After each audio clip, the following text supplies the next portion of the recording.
On Mia Larson's birthday, her mother, who had been her anchor, passed away. Her husband, Nick Ford, did not celebrate her birthday, nor did he attend her mother's funeral. Instead, he was at the airport, picking up his one true love. Chapter after her mother's funeral, Mia Larson received a call from her aunt, Zoe Larson. Mia, your mom is gone now. I can't stop worrying about you staying alone in the country. Why don't you come abroad and live with me? Mia remained silent for a long time, as though she was making a monumental decision. Finally, she solemnly answered, "All right, really, you're willing to come, that's wonderful." Zoe's voice on the other end was filled with joy. "But I heard you got married. Will your husband agree to move abroad with you?" Mia chuckled at the question. "Don't worry, we're about to get divorced." Before the call ended, a commotion sounded from outside the door. Nick Ford was back. Mia glanced toward the door but didn't get up to greet him like she usually did.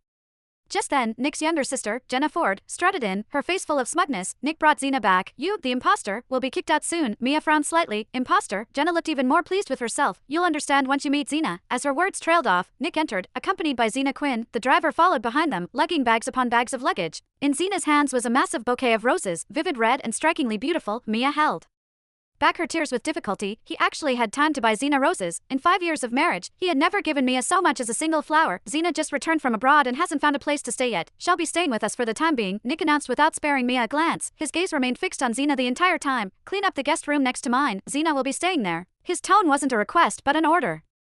As though they weren't a married couple, as though she was merely a housekeeper, someone staying over didn't require her consent, yet she was expected to clean the room for them. "Nikki, I can clean it myself. No need to trouble Mia," Zena interjected, lifting her head. It was then that Mia finally saw her face. She froze on the spot, as if struck by a spell, her body rigid and unable to move. At that moment, Mia finally understood what Jenna meant by imposter. Zena had a face that looked strikingly similar to hers. The difference was that Zena's features were softer, her demeanor more elegant, and her gaze carried the effortless confidence of someone born into privilege. "So that's how it is," Mia muttered under her breath. She let out a soft, hollow laugh, wiping away a tear from the corner of her eye as if brushing off something insignificant. Now it all made sense. Her life had always been marked by misfortune. Luck had never been on her side. Even her mother, the only person she had to lean on, had passed away on her birthday. She should have known better. Someone like her, cursed with bad luck, was never going to stumble into a fairy tale ending. A chance meeting wouldn't lead a wealthy heir to fall for her, let alone marry her. It all made sense now. She was nothing more than a stand-in. "Why are you crying? Seriously, is this worth crying about?" Jenna scoffed, a mocking tone in her voice. "Zena is only staying for a couple of days, and here you are acting all pitiful." "Mia, you're so petty." Mia quickly shook her head. "No, this has nothing to do with Miss Quinn."